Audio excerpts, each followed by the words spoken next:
Eh bien, bonjour à tous, c'est Lovegood et bienvenue dans la Chill Place. Espérons qu'un jour que vous puissiez voir cette podcast, car à l'heure actuelle, je n'ai toujours pas internet.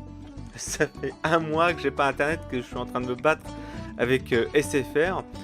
Espérons qu'un jour, je suis en train de prier là dans l'église en face de chez moi pour avoir internet. Un jour, peut-être. Voilà, mais à l'heure où je tourne, je n'ai toujours pas internet. Si vous suivez du coup sur mes réseaux sociaux, vous savez les aventures que j'ai avec SFR, Orange, l'installation de ma box, c'est l'enfer. Déjà que j'aurais pas la fibre ici, mais internet, c'est donc pour YouTube, vous allez avoir sans doute plusieurs vidéos d'affilée parce que c'est les vidéos que j'ai déjà tourné, comme par exemple tourner le premier Chill Place que j'ai tourné il y a une semaine, pensant que j'allais avoir internet il y a une semaine. Finalement non, c'est un problème sur la ligne, etc. Enfin bref, du coup, au sommaire aujourd'hui. Le mois d'avril s'est passé du coup le Camp Nano, le mois des écrivains. C'est quoi ce concept pour l'écriture? Et en parlant d'écriture, je vais vous parler d'Alan Wake 2 où on incarne un écrivain et je vais vous dire pourquoi je ne jouerai pas à ce jeu. Et dans la partie instant pub, vu que vous n'avez pas vu l'émission précédente à l'heure actuelle, en tout cas pour YouTube, je vais vous parler du coup d'une chaîne YouTube d'une autrice fort sympathique. Et c'est parti, je rappelle, la Chick Play c'est tous les lundis à 7h du matin sur Spotify. Et sur YouTube, il y aura un peu de retard, désolé, mais on va rattraper tout ça.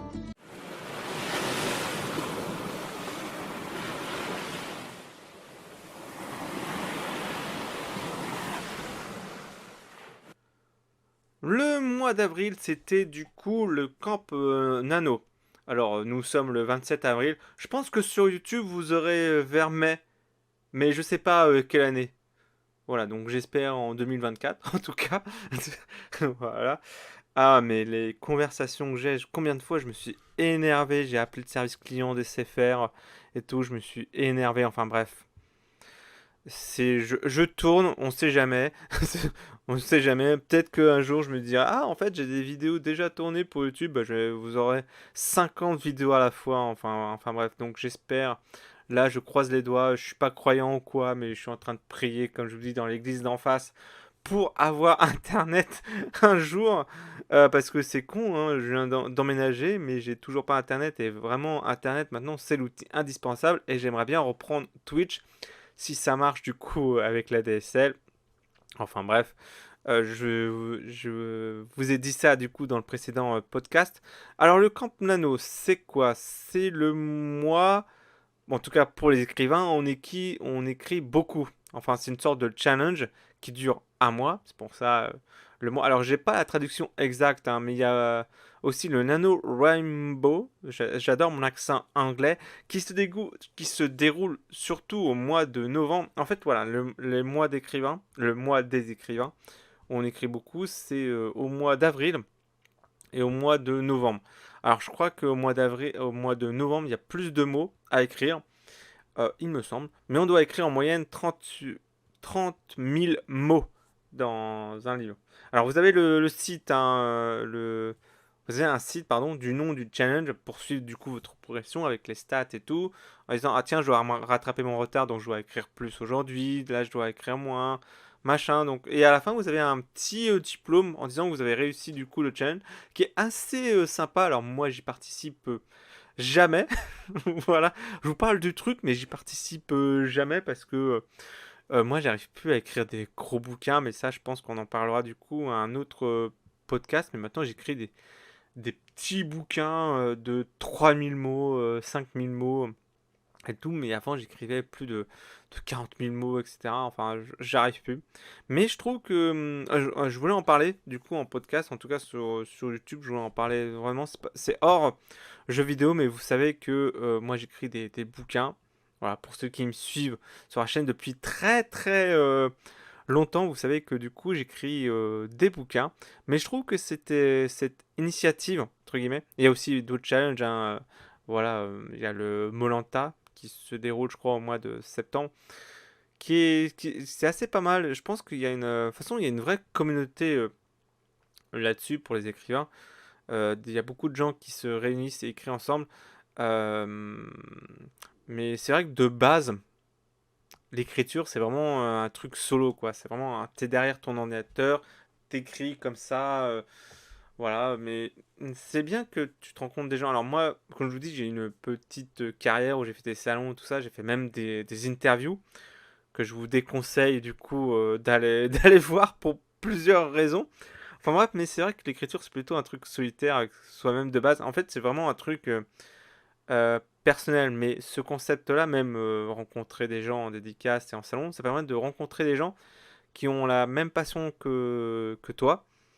Et pour se motiver à écrire, parce que des fois, t'es pas trop motivé à écrire, là, ça te motive encore plus en disant, voilà, c'est une sorte de challenge, une sorte d'esprit compétition en disant, je vais réussir à écrire un bouquin. Alors, faut savoir que le premier jet, c'est souvent de la merde. Tout le monde, tous les écrivains te diront, mais tous les premiers jets que tu écris sur Word, ou je sais qu'il y a d'autres logiciels d'écriture, c'est souvent de la merde. T'as plein de fautes à la fin et tout. Et là, c'est vraiment le nombre de mots que tu écris. Après, t'as la réécriture, etc. Mais oui, j'ai marqué que j'ai rencontré plein de gens dans les salons et que maintenant j'en ai marre d'attendre 6 heures derrière une table. Enfin bon, voilà, ça j'en ai parlé du coup plusieurs fois. Il y a même des serveurs Discord qui étaient à la base. Discord, faut savoir que c'est un logiciel réseau social plus cool que les réseaux sociaux traditionnels qui étaient à la base pour du jeu vidéo. Mais il y a des serveurs Discord maintenant de tout, hein. Il y a même des serveurs Discord d'écriture. Ce qui est plutôt pas mal. Moi, j'aime bien cette initiative-là. C'est, comme je vous dis, c'est à la base, c'est un truc solo. Donc, si vous écrivez des bouquins, j'ai mis un anglais sur mon serveur Discord qui s'appelle Écriture. Donc, n'hésitez pas à dire. Moi, je sais que je marque pas mal. En fait, c'est pour moi. Je sais que presque tout le monde s'en fout sur mon Discord. Mais c'est pour moi, en fait. C'est pour dire, ok, j'ai fait ça, j'ai fait ci, j'ai fait ça. Pour suivre la progression du coup de mes bouquins, de mes projets littéraires. Mais si vous voulez suivre mon évolution, n'hésitez pas à me suivre du coup sur mon Discord. Voilà, mais ça fait longtemps que je voulais parler du coup de mon autre passion qui est l'écriture. Je pense que moi, ça fait vachement du bien d'écrire. Alors, j'ai écrit de la merde, hein. J'ai écrit un truc de science-fiction et tout, mais on va pas en reparler, hein. J'en ai parlé plusieurs fois sur cette chaîne YouTube. Il y a même il y a pas mal de temps déjà, cette chaîne YouTube avait le nom de mes bouquins que j'ai supprimé et que ça a repris Love Good Prod. N'hésitez pas du coup à réécouter mon podcast du coup des 10 ans de la chaîne YouTube. En tout cas, moi je kiffe, j'aime bien écrire et je kiffe énormément aussi les vlogs d'écriture. J'aime bien les chaînes YouTube qui parlent d'écriture. Donc si vous en avez un, n'hésitez pas du coup à me le dire, à partager, etc. Mais voilà, ça fait longtemps que je voulais parler du coup de ça. Je trouve que l'écriture, ça permet du coup d'extérioriser que tu as en toi et ce que tu as dans la tête, même pas spécialement publié ou quoi, hein. C'est juste des fois, tu écris dans un petit carnet. Parce que au lieu d'aller voir une psy qui coûte 70 balles, des fois, j'ai rien contre les psys, hein. J'en ai vu pas mal, ça m'a fait beaucoup de bien. Mais la dernière fois que j'ai vu un psy, elle m'a dit, parce que moi je souffre d'hypersensibilité, elle m'a dit écrivez dans un petit carnet et tout pour mettre votre esprit en place. Et c'est vrai que moi j'ai beaucoup d'imagination. Et des fois ça permet du coup d'évacuer. Donc je conseille beaucoup l'écriture. Même sur un petit carnet, même tous les matins, je sais qu'il y a quelques influenceurs qui écrivent des informations positives tous les matins. Alors moi, j'ai pas le temps, j'ai pas le temps. Déjà, je dois prendre le train tous les matins pour aller sur Paris. Mais même écrire dans le train, ça peut faire du bien. En tout cas, je le conseille vachement à tout le monde. L'écriture, c'est une sorte de, enfin, pour moi, c'est une sorte de thérapie personnelle qui fait beaucoup de bien, où il n'y a pas de jugement et tout. Et moi, j'aime beaucoup écrire. Alors, euh, comme je vous dis, enfin, je vais parler vite fait du coup de mon parcours. Au début, c'était un simple délire, puis après, voilà, il y a eu l'engouement et tout ça. Et maintenant, on va dire, c'est modéré. Maintenant, j'écris des trucs pour moi, personnellement, mais chacun sa vision de l'écriture. Et voilà, franchement, n'hésitez pas à en parler dans les commentaires YouTube si vous voyez un jour cette vidéo. Voilà, même si vous écoutez du coup ce podcast audio, n'hésitez pas du coup à me le dire en commentaire, etc. À dire votre avis et tout. Et bah, du coup, on va passer à la suite.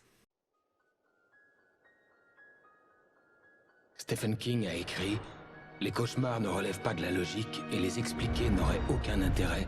Ce serait contraire à la poésie de la peur. » Dans une histoire d'horreur, la victime demande sans cesse pourquoi, mais il n'y a aucune explication et il ne doit pas y en avoir. Ce sont les mystères sans réponse qui nous marquent le plus. Et c'est de cela qu'on se souvient à la fin. Mon nom est Alan Wake. Je suis écrivain. Alors, j'avais déjà fait un Lovegood critique à l'époque sur le jeu original Alan Wake sorti. J'ai oublié de marquer l'année, mais sur Xbox 360. Voilà, n'hésitez pas du coup à revoir le Lovegood critique à l'époque, même si c'est assez mal vieilli. Ils avaient fait un remaster. Du coup, ils ont sorti un remaster sur PS4, PC et Xbox One, et même, je crois, sur les nouvelles consoles. Je trouve que l'histoire est cool. Je vous dis ça en résumé, hein. L'histoire est cool. Ça parle d'un écrivain célèbre qui souffre du coup de la page blanche, qui part avec sa femme à Bright Falls, une petite ville aux États-Unis, pour retrouver l'aspiration. D'un coup, sa femme disparaît dans l'obscurité. Alan Wake part à sa recherche et inconscient. Voilà, il devient inconscient et il se réveille quelques jours plus tard dans une voiture accidentée, dans une forêt en pleine nuit, où il croise des possédés et qui doit tuer des possédés avec une lampe et un flingue. C'est d'ailleurs à ce moment-là qu'il trouve des pages de manuscrits qu'il a lui-même écrit mais qui s'en souvient pas, et que ces pages de manuscrits écrivent réellement des trucs qui se passent dans la réalité. Donc Alan Wake est-il devenu complètement fou? En tout cas, le jeu nous questionne sur ça. Même si le remaster est un peu mal remasterisé, je trouve qu'ils ont changé le visage d'Alan Wake et il y a des trucs qui disent oula, c'est bizarre quand même. Surtout au niveau des visages, ça se voit que c'est un jeu qui a assez mal vieilli. Je crois qu'il date de 2005 ou de 2006, je sais plus. Mais je trouve que déjà l'ambiance, il est ouf. On retrouve cette ambiance un peu Stephen King, c'est une fusion de l'horreur entre l'ombre et la lumière dans une petite ville de campagne, un peu comme Twin Peaks. Ça, hein, avec cette histoire macabre de poètes disparus. Enfin, je trouve que l'histoire est cool, mais déjà à l'époque, je trouvais que la jouabilité est très répétitive, et je comprends que déjà le jeu original, quand il était sorti, pouvait ennuyer certains joueurs. Mais je trouvais que l'histoire était vraiment accrocheur, c'était vraiment le point positif de ce jeu-là. Bon, il y a eu des extensions et tout, mais je trouve que les extensions American Nightmare, Écrivain, je crois que c'est le Signal, en tout cas les DLC, je trouve qu'ils sont sans intérêt et qu'ils rallongent un peu la conclusion pour rien. Et le studio de développement Remedy ont sorti en 2023, qui s'appelle, je crois qu'il a été élu meilleur jeu de l'année 2023, la suite officielle qui s'appelle Alan Wake 2. Retour au point de départ. Un récit est toujours source d'espoir et d'expectative. C'est une quête de vérité. Parfois, il vaudrait mieux vivre dans l'espoir plutôt que de connaître la vérité.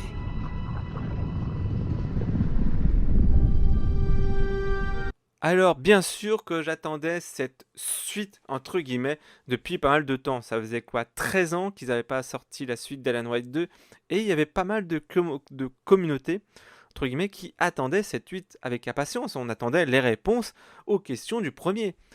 Et finalement, bah, je trouve qu'ils sont partis un peu trop loin. C'est dommage de créer une suite. D'ailleurs, ça c'est mon avis complètement personnel, mais c'est dommage de créer une suite du coup à ce jeu alors que la fin d'Alan Wake était, je trouve, parfaite. Mais c'est vrai que on aimerait bien avoir des réponses aux questions qu'il y avait dans le premier.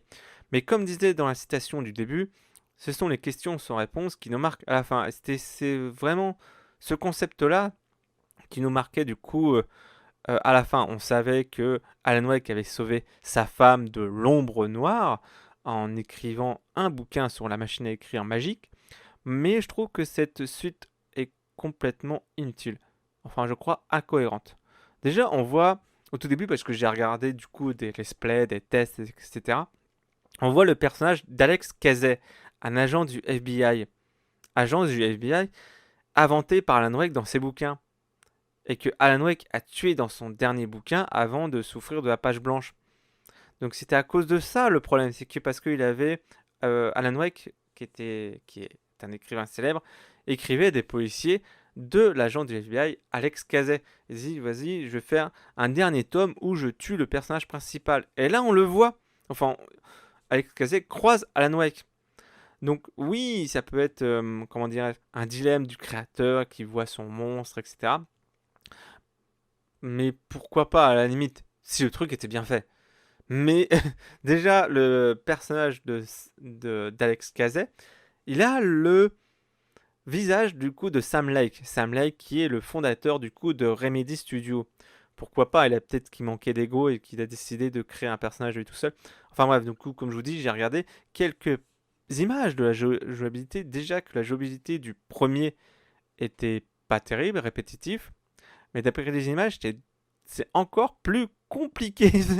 Voilà, je dis, mais pourquoi ils ont compliqué les choses en fait maintenant oui, tu as toujours le flingue avec la lampe, etc. Où tu dois d'abord enlever l'obscurité des possédés pour pouvoir le tuer juste après. Mais là, ils n'arrêtent pas de bouger. Déjà, c'était compliqué dans le premier. Des fois, je galérais, même dans le remaster, je galérais. Mais là, je trouve que c'est encore plus compliqué. Et maintenant, c'est un monde ouvert. Alors, c'était l'idée de base du premier. Mais je trouve que ça complique vachement les choses. Et le pouvoir mystique du palais mental de Saga Anderson, qui a un lien de parenté, désolé spoiler, qui a un lien de parenté avec les deux vieux rencontrés dans le premier jeu, Thor et Odin, qui est le groupe de rock. Déjà, la musique est cool. Hein. J'ai la musique, là, je n'ai plus le titre en tête. Ça se voit que je prépare mes émissions vachement à l'avance et à la dernière minute. Je pense qu'elle est célèbre maintenant. C'est, merde, je me rappelle plus. Voilà, Hered of Darkness, qu'ils ont fait une version longue, du coup, lors des Game Awards. La musique est cool, j'aime bien la musique, mais tu vois la différence entre la musique calme du premier de Poet of the Fall, qui est le même groupe, du coup, qui font Hered of Darkness, mais sauf qu'ils ont pris le nom du groupe du jeu qui s'appelle Of God of Asgard. Oula, je vais y arriver. On dirait que j'ai fait un AVC là. Mais voilà, tu sens qu'il y a une direction totalement différente. Alors, je pense que c'était le but. Hein. Et maintenant, ça parle de multiverse. On se croirait à la Marvel. Quoi. Ils ont connecté tous les jeux Remedy dans Alan Wake 2. Donc, pour comprendre toute l'histoire de Alan Wake 2, ce n'est pas seulement une suite au premier jeu Alan Wake, c'est une suite à tous les jeux Remedy confondus. C'est-à-dire que pour faire Alan Wake 2, il faut avoir fait tes devoirs. C'est quoi ce concept déjà? Quand des films Marvel, c'est de la merde. Maintenant, pour voir un film Marvel, t'es obligé de regarder des séries, des autres films, etc. C'est un exemple. Mais là, t'es obligé de faire tous les jeux avant, parce qu'apparemment, il y a un lien avec Control et d'autres jeux. Alors, pas Max Payne, hein, mais pourquoi pas, qui était leur premier jeu à Remedy. Mais t'as Control et t'as Quantum Break, je crois. Bref, donc ce n'est pas seulement une suite à Alan Wake 2, à Alan Wake du premier. Et ils ont voulu, je pense, voulu faire autre chose avec le personnage d'Alan Wake, qui à la base, il avait écrit pour pouvoir sauver sa femme. Là, il se retrouve dans l'ombre noire, dans un autre univers. Enfin, en fait, c'est plus un jeu d'horreur qui n'était pas à la base le premier. C'était plus un jeu thriller psychologique. Mais du coup, je vois pas le rapport avec quand je regarde les images. Je vois pas le rapport avec le concept. Alors, oui, ils sont partis sur une autre ambiance, etc. Ils retournent à Brightfall, etc. Mais je sais pas, ça n'a pas la même saveur. Enfin, ils ont voulu copier sur les jeux d'aujourd'hui, mais je trouve qu'il y a un truc qui marche pas en regardant les images. Alors, peut-être que si j'y joue, je peut-être que je changerai d'amis, mais déjà les images, ça m'attire pas tant que ça. J'ai regardé des let's play, désolé, ça m'attire pas. Je trouve que je suis extrêmement déçu du chemin pris par ce jeu-là, en tout cas Remedy. Mais je préfère, tu vois, rejouer au premier parce que ça me rappelle vraiment des souvenirs de l'époque auxquels je jouais à la Xbox 360. Peut-être que je suis un peu nostalgie de cette époque-là, même s'il y avait certains défauts, on va dire c'est l'époque, mais je pense pas que je ferai la suite. Déjà, j'aime pas trop les jeux d'horreur. Resident Evil, j'ai horreur de ça. C'est le cas de le dire. Mais en tout cas, Alan Wake 2, ça m'attire pas tant que ça, quoi. Dites-moi dans les commentaires si j'ai tort, hein. Peut-être que j'ai tort, que c'est un jeu génial, mais je trouve que c'est un peu trop le bordel. En tout cas, j'ai regardé un peu les résumés de l'histoire, etc. L'histoire du multiverse, de machin, tout. Je trouve que c'est un peu trop le bordel. Alors peut-être que je me trompe, hein. N'hésitez pas du coup à me le dire en commentaire. Mais voilà, j'ai tellement un bon souvenir du premier que si j'y joue à la suite, ça me gâcherait tout, quoi. Et je préfère, tu vois, garder les questions du premier sans réponse que d'avoir des réponses incohérentes à ce que j'ai vu. Je sais pas si vous voyez un peu le délire, quoi, le concept. En tout cas, voilà. On va passer du coup à l'instant pub.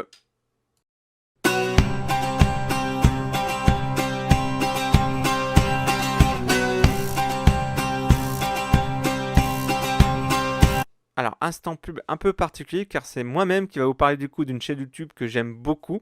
Mais la prochaine fois, ce sera à vous. Là, je vais vous parler du coup d'une chaîne YouTube qui parle d'écriture car c'est un peu le thème de ce podcast, comme vous savez remarqué. Je pense que chaque podcast audio, en tout cas à chaque Shitplace, j'essaierai de trouver un thème commun. Je vais vous parler du coup d'une chaîne YouTube qui s'appelle Abbott Estelle. Abbott, cette chaîne YouTube a plus de 13 000 abonnés et ça parle d'écriture. En fait, en gros, quand elle parle d'écriture lors de ses vlogs d'écriture, je pense que j'en ai déjà parlé de cette chaîne YouTube dans, je sais plus, dans ma chaîne secondaire, etc. Mais quand elle parle d'écriture, enfin des livres qu'elle écrit, qu'elle publiera jamais, du coup on les verra jamais, sauf si tu es VIP avec elle. Mais elle en parle avec tellement de passion que, je sais pas, tu as envie de suivre. Et des fois, ces vlogs d'écriture durent 1 heure. Bah, moi, je suis dedans pendant 1 heure avec plaisir. J'essaye de suivre le truc. En disant, ah ouais, elle parle de ça, elle parle de tel personnage et tout. Ah ouais, tel personnage, elle va s'appeler comme ça parce que c'est une signification de ouf. Là, je vais parler de ça parce qu'il s'est passé ça dans ma vie, etc. Voilà, je trouve qu'elle a une sensibilité, mais vraiment énorme, vraiment attirante. Elle parle aussi de ses lectures. Alors, c'est plus des livres romantiques, machin et tout. Enfin, ouais, je sais pas si vous avez aimé, mais je sais pas, elle a une design artistique, elle a une patte artistique qui m'attire énormément et que j'aime beaucoup. Je la suis depuis, on va dire, 2-3 ans, mais franchement, je rate aucune de ses vidéos, même s'il y a des vidéos auxquelles je m'en tape, mais je la suis quand même parce que, je sais pas, elle dégage quelque chose, elle me donne le sourire et tout, elle donne la pêche, elle donne la motivation, elle donne pas mal de conseils aussi sur l'écriture, sur sa chaîne, etc. C'est vraiment une chaîne YouTube que je suis du coup avec plaisir. Donc si vous ne connaissez pas cette chaîne YouTube, Abbott Estelle, elle a aussi un compte Instagram. D'ailleurs, n'hésitez pas à me suivre aussi sur Instagram, TikTok, Stren aussi si vous avez, pourquoi pas.